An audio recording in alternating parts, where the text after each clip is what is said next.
So being part of our kids' lives, both outside and that social media aspect, is so crucial because, again, not that this is what had caused them to commit suicide, because they were probably obviously dealing with so many more other things as far as depression, anxiety, and some other mental health illnesses. But this kind of gave them that outlet and the courage and the challenge of doing it and feeling like they belonged. It seems to romanticize it. Completely, right? Exactly. Yeah, it seems to be like a game. It's like a game. Mm-hmm. Yeah, and then if you're already dealing with depression, anxiety, it didn't describe exactly, but it was like a 1 to, I believe it's 50 challenges.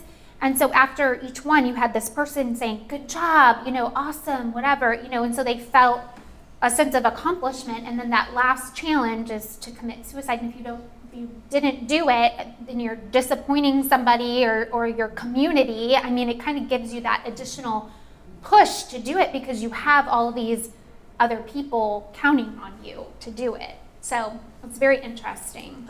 Shame-based.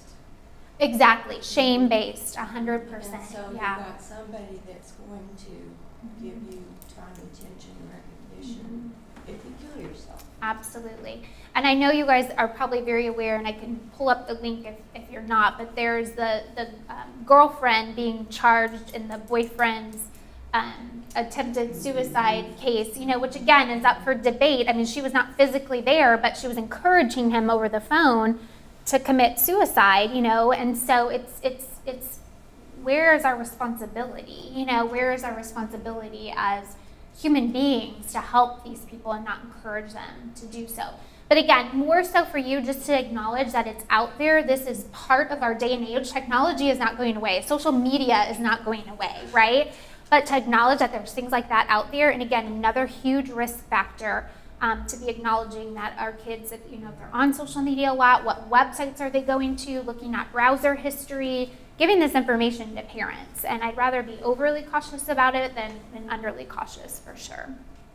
Suicidal ideation is often communicated before an attempt. And outside of that communication, ideation and the youth's actual level of distress is often well hidden. And I'm not saying anything about the parents or the guardians, because they do hide this so much. But there was 49 other challenges, like carving things into your body and all that kind of stuff. So we just have to be acknowledging and cognizant and asking those questions. I mean, it's a difficult question to ask, but can I see your arms? Have you been self-harming? Like, tell me a little bit more about that, or how you're feeling, or what you're doing to kind of think of these things. Okay, so I feel like this is the perfect opportunity. We're gonna stop and just take a few minutes, and we're gonna think a little bit more about the teenage brain. So again, we're kind of talking about this whole epidemic and how it's impacting our nation, big picture, but let's think about suicide with youth in particular right now. So you guys have an article, it's called Suicide in the Teen Brain. It's right here. And I'm gonna give you guys just about 5 to 10 minutes to read it, and then it's got some more information right here. And we kind of just talked about all the different parts of the brain, and knowing that, that frontal lobe is a big piece of our decision-making process. But let's give us about 5 to 10 minutes to read about the suicide in the teen brain.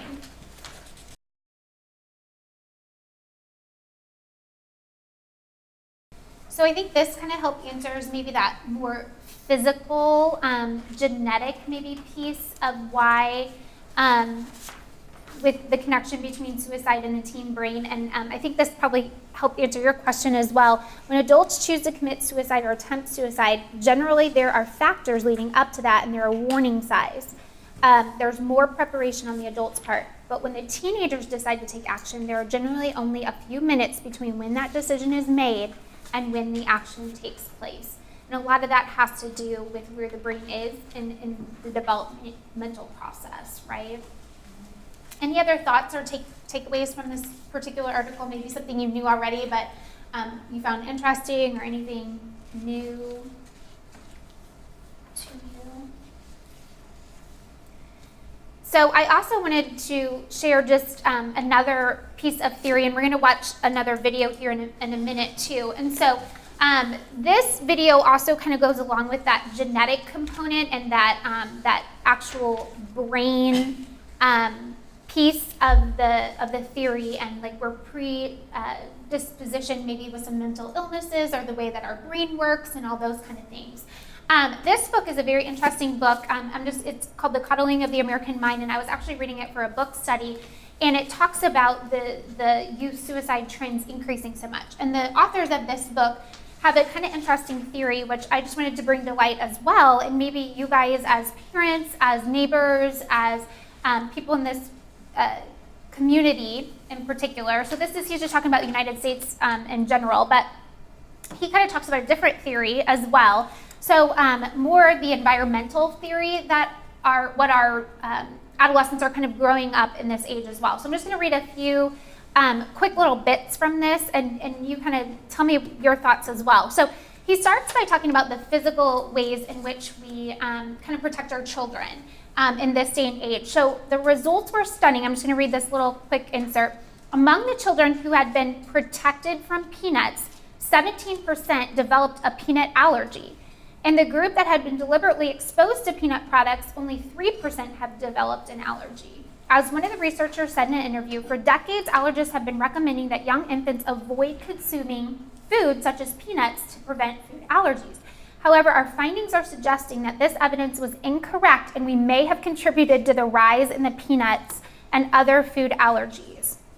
Thanks to hygiene, antibiotics, and too little outdoor play, children don't get exposed to microbes as they once did. This may lead to the development of our immune systems that overreact to substances that actually really aren't threatening, causing us to develop allergies, right?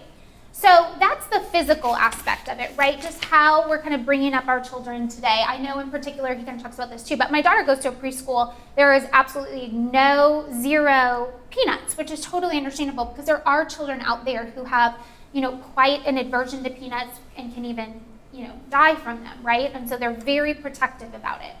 But what this author is saying is that we are creating this generation of kids to be something called anti-fragile, right? We are protecting them from things too much. We've all heard the helicopter parents.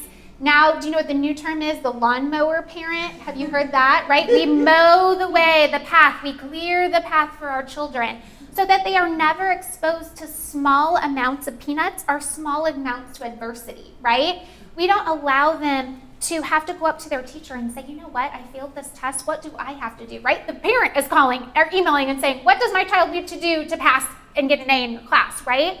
So these authors have this theory that we're not exposing our children to small amount of grief, small amount of loss. So when they are getting to be teenage years, 20s, 30s, I don't have the thing up, I was gonna click back up, and they're experiencing a job loss. They're experiencing something a little bit more situational, a loss of a relationship. What happens to them? They crumble. It's like a peanut allergy, right? They haven't had exposure to it. They don't know how to have those coping skills, and so they crumble. And so this is just one theory as to, there's many out there, but he talks about that. He talks about in the way that we're raising our children today, how that can maybe cause some of these things to, we know trauma is one of the things, but if we're not giving them little practices and little bits, then they're not going to be able to overcome some of those big things that happen in their lives when they get into their early 20s, maybe away in college, and parents aren't there to kind of help them out, right? Again, just another theory that's out there. Let's go back. We're going to watch this quick little 3-minute video. So this is also just where we are today with the prevention and the research, because I think this is also interesting to understand. So this is the National Mental Health Institute.